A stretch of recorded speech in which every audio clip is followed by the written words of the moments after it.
Afternoon. You're supposed to say good afternoon back. Right? Good afternoon. Good afternoon. I am Myla Dinnerstein, and I'm counsel to the governor, and it is an honor to welcome you all to the Red Room. First, Governor Cuomo very, very much wanted to be here today, but family circumstances required him to be in the New York City area. However, we are lucky enough that he will be joining us via phone later in the program. In a few moments, you will hear from Josh Wax of Share Our Strength, Bishop Hubbard, speaking on behalf of the New York State Catholic Conference, Marie Farrell, who will speak about her experience with the food stamp application process. The Lieutenant Governor is going to be walking in any minute. I have told everybody the big, tall Irish man. So Bob Duffy will be joining us. And then, of course, finally, the Governor. We also have some special guest hearers today that I definitely want to make sure we acknowledge. Joel Berg, the New York City Coalition Against Hunger. Linda Bach, Hunger Solutions New York. Zulika Cabrera Drenane, the Institute for the Puerto Rican Hispanic Elderly. Ann Erickson, Empire Justice Center. John Evers, Food Bank Association of New York State. Bill Ferris from AARP. Jennifer Jones Austin, United Way of New York City. Kate McKenzie from City Harvest. Demi McGuire, the Council of Episcopal Bishops. Edie Messick, UJA Federation. William Rapp-Fogel, Met Council on Jewish Property. Bobby Sackman, Council of Senior Centers and Services. Triada Stampis, the Food Bank of New York City, and all the other advocates and constituents who are joining us here. Thank you so much for joining us.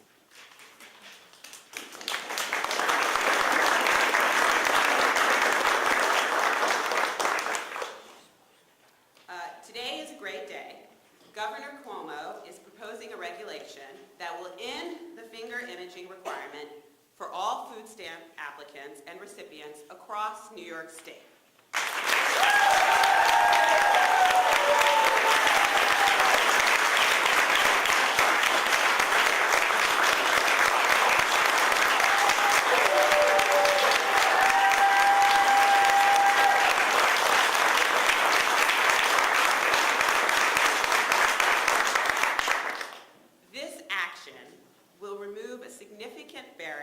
Participation and eliminate stigmas associated with the program. When fingerprinting began nearly 20 years ago, food stamps were pieces of paper, easily traded, and digital networks didn't exist in the same way they do now. Today, food is distributed on ATM-type cards that are electronically refilled. It is a simple matter to check our new system, which the Office of Temporary and Disability Assistance put in place earlier this year. And that system uses applicant information to allow caseworkers to prevent duplication and fraud by using Social Security's name, addresses, and all sorts of other data. The elimination of finger imaging will simplify the food stamp application process, as well as alleviate hunger for thousands of New Yorkers and families in our state. Finger imaging has been a deterrent to participation in the program because of the negative connotations associated with it. Before Governor Cuomo's actions today, only New York State and Arizona required finger imaging for food assistance. We are so proud to be changing that.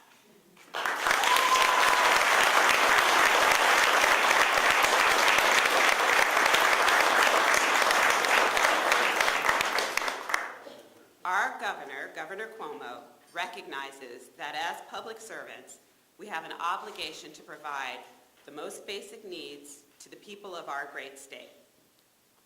Nothing is more fundamental than making sure that everyone can put food on their table and that no child in our great country and in our great state goes to bed hungry.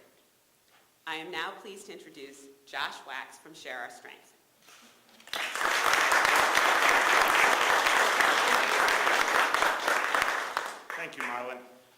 Josh Wax, Chief Strategy Officer at Share Our Strength and the No Kid Hungry campaign. The goal of the No Kid Hungry campaign is clear. We're working with many of you to ensure that every child in this country has access to the healthy food they need every single day of the year.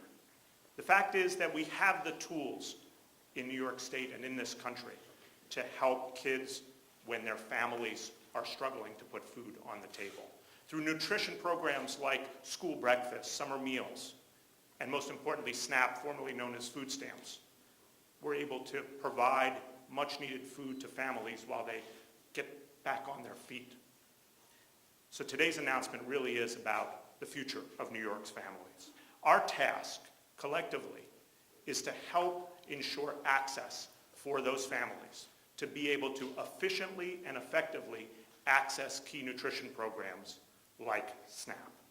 That means tearing down barriers. That means getting rid of stigmas and connecting kids to the food they need. This isn't a political issue. It's a common sense issue. Getting kids the right nutrition will ultimately result in healthier, smarter, more productive citizens. And that means a stronger, more competitive New York State and a stronger, more competitive nation. Washington, D.C. is paralyzed right now because of partisanship. And when that happens, we look to governors on the state level. What we've seen is that governors are able to overcome those barriers and innovative techniques to help connect kids with food. And what we're seeing today, thanks to the actions of Governor Cuomo and Lieutenant Governor Duffy, will result in thousands more families being able to get access to the food that they need. I'm very lucky to work with many of the advocates in this room who are tireless, who are fearless in trying to remove the barriers that exist, brick by brick by brick. Thanks to Governor Cuomo's leadership, today we are knocking down a whole wall with one massive blow. In New York State's announcement today is going to get rid of an expensive, unnecessary process. Just a few months ago, Governor Cuomo, in a State of the State address, announced that no child should go hungry in the state of New York. And today, we are seeing the real muscle behind those words. But the battle's not over. We have a lot more work to do to connect kids with food and to help realize that vision of a day when no child will be hungry in New York State. I am thrilled and honored to be able to introduce to you Bishop Howard Hubbard, the Bishop of Albany.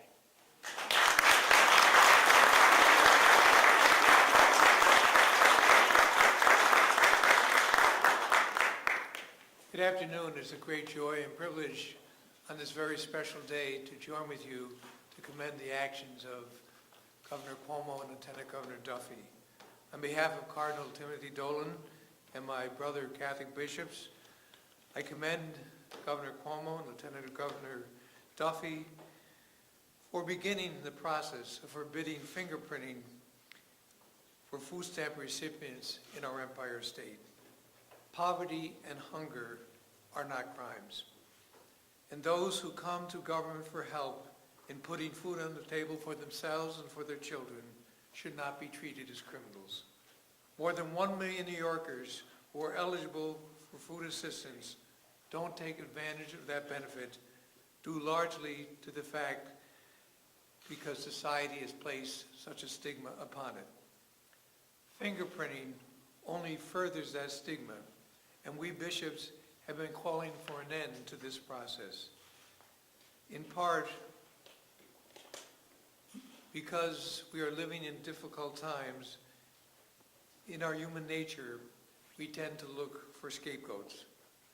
When the economy is bad, we blame immigrants for apparently taking away the jobs of, quotes, real Americans. We blame people who are poor and vulnerable when they access poverty programs because we rationalize that these are programs where the government should have drawn a line on spending. This may be our human nature, but we are called to be guided by our better angels.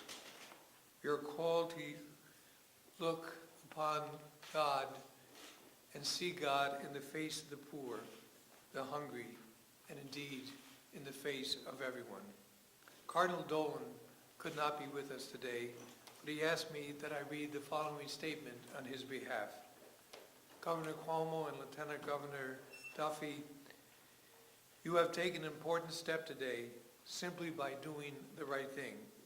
Our Judeo-Christian heritage teaches us that when people in our midst are in need of help, we don't have to look upon them with suspicion. We don't have to humiliate them. Rather, we must help them.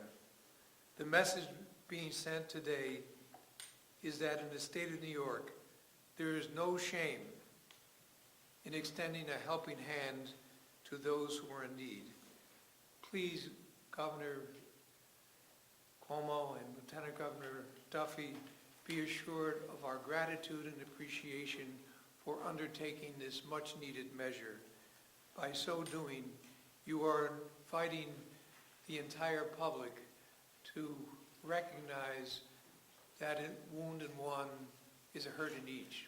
That as long as one child falls asleep hungry at night, my stomach hurts. That as long as an elderly person can't afford heat or meal on the table, there's a chill in my bones. Because if one person is oppressed, manipulated, or disregarded, then it's not someone else who's debased, but all of us are. For this is the nature of the independence that we have upon one another as members of the human family. And by your actions today, governors, you are giving witness to this solidarity that can and must exist among all New Yorkers. So thank you. And I'm very pleased to now introduce you, Marie Farrell.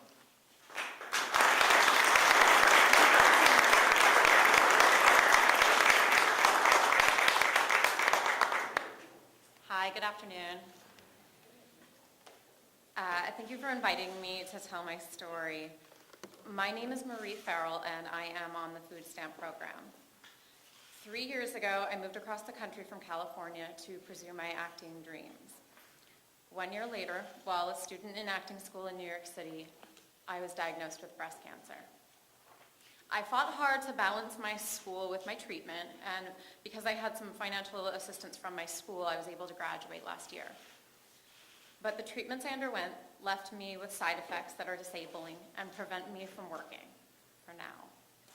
So in the fall of last year, I had to make the choice to file for food stamp assistance. It certainly wasn't something I had ever foreseen in my life, and there was an element of embarrassment in it that I was unfamiliar with.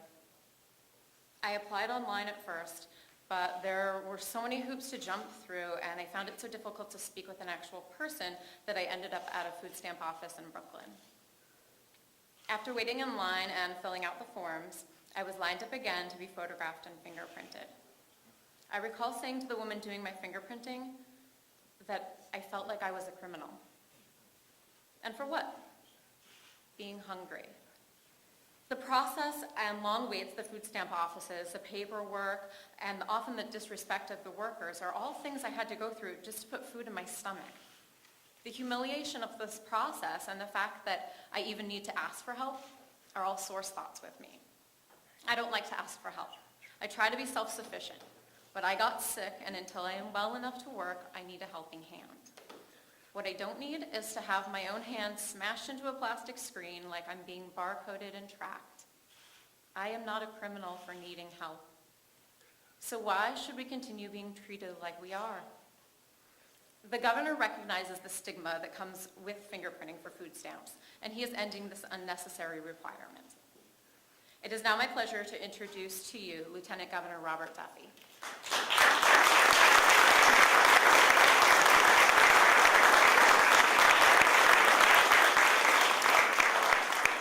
First of all, some acknowledgments. I'd like to first recognize Governor Cuomo, who will join us in a few minutes by phone, and thank him.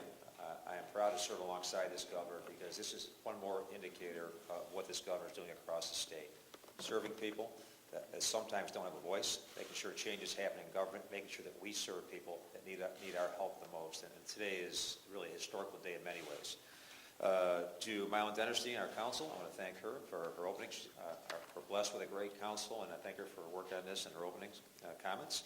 To Josh Wax, who is from Share Our Strength, I want to also thank him. He has done tremendous work nationwide on trying to end hunger for children. The administration is joining him in many other efforts, but I want to thank him for all his incredible work. I don't think he gets enough credit for what he does. To Bishop Howard Hubbard and also to Cardinal Dolan, we thank them. The work that they have done and what Catholic Charities have done has been immense in trying to end hunger. We appreciate all their work, and please give our regards to the Cardinal. We appreciate his letter. To Marie Farrell, to have somebody come who's been victimized by this process is it really extremely powerful to have her words come. What the governor's doing today is having Arizona be the only state left to stigmatize poverty.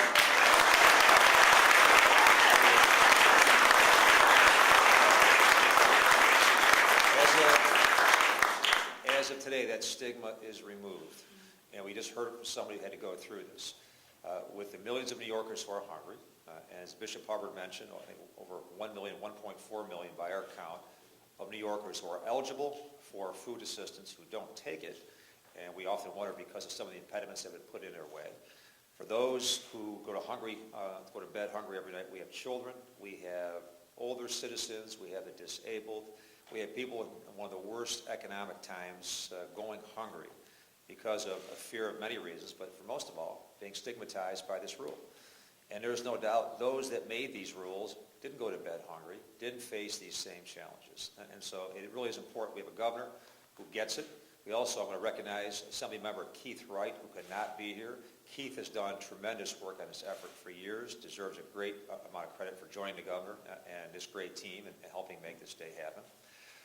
And I just want to bring my comments to a close and just share some thoughts on this. I come from a city that has had immense poverty, both with children growing up as well as in families.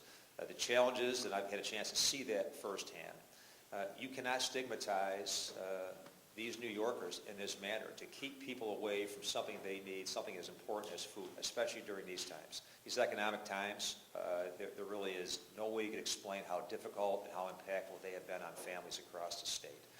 And to think that people would step away and not take advantage of this food and its assistance because of a stigma of fear, and as Marie mentioned, perhaps being treated like a criminal. I certainly, in one of my careers, understand the value of fingerprinting, understand the value of enforcement. It has no place here at all in terms of keeping people away from something as important as food, especially children. And again, our governor is one who has time and time again tried to do what government should do best.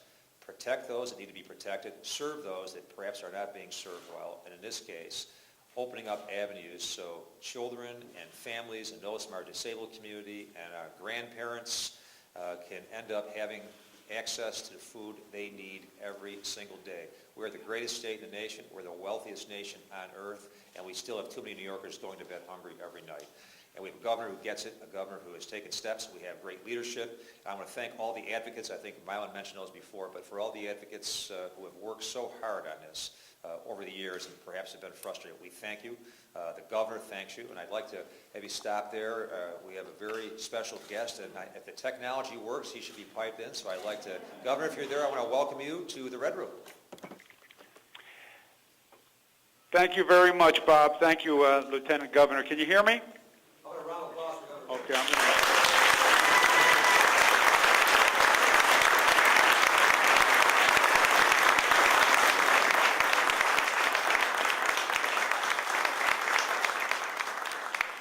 Well, first, thank you all very much, and thank you for allowing me to call in. I wish I could be with you in person, but I had a family matter that kept me downstate this morning. But I very much wanted to be with you, and I'm very excited about today's event. And let me thank the Lieutenant Governor for being there and for his kind words. And you heard from the Council, Mylan Dennerstein, who's done a lot of work on this over the past few months, and I thank her and her entire team. Josh Wax, thank you, and Share Our Strength, which we're doing a lot of work with, and we look forward to doing more. Bishop Hubbard, we thank you for your attendance. and especially for Cardinal Dolan's letter, which is, as usual, powerful and poignant, and we truly appreciate that. All the representatives from the UJA, the Met Council, the Episcopal bishops, and all the advocates who work in this field day in and day out and do extraordinary work. Thank you very, very much for taking the time to be with us today. And Marie, Farrell, thank you for sharing the story. I know it's difficult, but we all applaud your courage and your citizenship to share it with us today. Everything has been said. I second all the comments. I had the opportunity to hear them. This is a very important matter, as you all know, and I think it's important that government, like all of us, leads using its head and its heart. And we use our head when we're governing the state of New York, and we're smart about what we do. And we've worked very hard to be efficient and very hard to protect taxpayer dollars. We're finding economies all throughout the state government, and we're making the state government smarter and more efficient and more effective. And we're also smart about how we spend entitlement dollars and welfare dollars and assistance dollars and food stamp dollars. And there are many, many ways to make sure the government funds are protected and that government is not defrauded. As you heard from the council, there's new technology that we're using with Social Security numbers and the cards themselves for food stamps. It is not necessary to use fingerprinting, finger imaging, to prevent fraud. It's not necessary. But we also govern with our heart. And our heart tells us, in this case, that hunger is a real problem in the state of New York, and it is a growing problem. And our heart tells us that fingerprinting stigmatizes people, that fingerprinting is a barrier to people receiving assistance. The bishop's words are very true. Poverty and hunger are not crimes, so we shouldn't treat the poor or the hungry as criminals. And that's what we've been doing. And that's what's going to stop. Because at one point, it's very simple. And this is very simple. No child, no senior, no disabled person should go hungry in the great state of New York. Our community, our compassion, our sense of helping one another, our sense of sharing and kindness and mutuality is offended and violated if we are depriving our fellow citizens of basic human rights such as food. And that's what today is all about. In 2012, no one should go hungry in the state of New York, especially a child, our seniors, or our disabled. And one of the things that makes me proud to be governor of this great state is that New York is the progressive capital of the nation. And New York's sense of citizenship and community is unparalleled. And our ability to reach out and help one another and share benefits and share burdens is unparalleled. And I am proud to be a governor of this state that says we're going to do everything we can to make sure hunger is a thing of the past and not a present of the not a problem of the present, and that in 2012 hunger has no place in the state of New York, and this is a giant step in that direction. To the local officials who disagree with me, on this one we're going to have to agree to disagree. But this is the action of the state of New York, and I am proud to take it, and I congratulate everyone in the room today for being part of this momentous occasion. Thank you.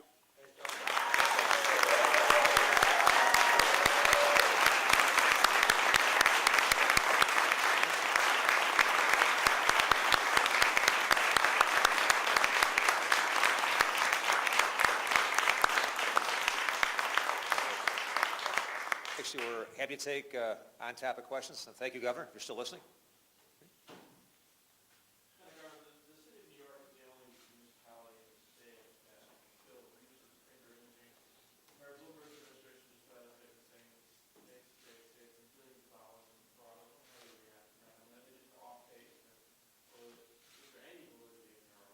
think what the governor said is correct. The state has created a system. We feel very confident. I think Mylan mentioned it before. Social security numbers and computer checks that we feel is just as effective as fingerprinting. We feel it's going to be just as effective against fraud as fingerprinting. And I think the concern the governor's expressed, and I think we all feel here, you have to measure results different ways. We feel we can be just as effective against fraud, and we have a governor who watches every dime that's being spent by the state. But again, I'll go back to those numbers. 1.4 million New Yorkers at a minimum who are eligible for those food benefits don't take care of those. And how many kids go to bed hungry every night? How many families aren't served because of fear? And there are fears. There are fears that people have that go through that process. And just sometimes the process itself is so elongated and difficult, people choose not to go through it. They shouldn't have it. The governor has spoken today in terms of where the state stands. We have great respect for Mayor Bloomberg and what he's done for the city of New York. But I think the governor has spoken on this one. We feel we have ways to combat the fraud that are just as effective as the fingerprinting. For tax assistance and other welfare programs, there's fingerprinting required for some of those. Is that something you all think needs to change? Is that something you all can address? Well, I think today the focus is food. The focus is on the food programs. Certainly, I think I don't want to put the governor in a position to publicly discuss stuff that we've not discussed, but I can tell you he's made a statement today with the issue of food for New Yorkers, how important that is. And I think the most important thing, the governor said in his own words, is having a heart for the people you serve, listening, understanding, and trying to make sure you govern it as best as you can. And so I think today we'll celebrate the issue, the changes today with fingerprinting for food assistance. How long before this becomes effective? Effective today. It's a proposed regulation change, so the regs will be published on May 30th and then 45 days after that. I'm trying to recall, I thought that this was originally instituted as part of a budget negotiation. Can you confirm that?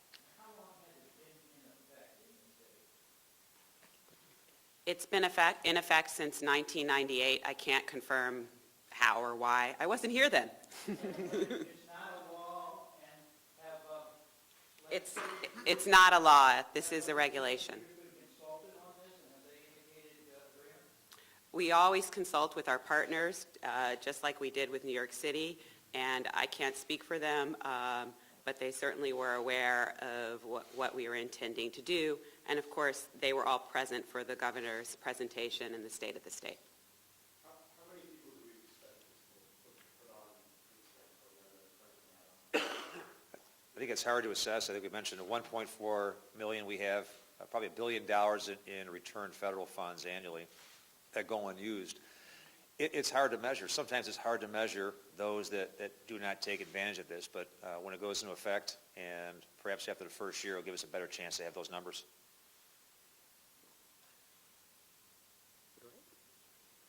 That was easy. Well, listen, again, closing on behalf of the governor, I want to thank Marie and Josh, and I want to thank the advocates, Keith Wright, for all their work on this. Really, it would not have happened without you, and we appreciate so much your work over the years. And again, to thank our governor for his courage and leadership on this as well. Have a great day. Thank you.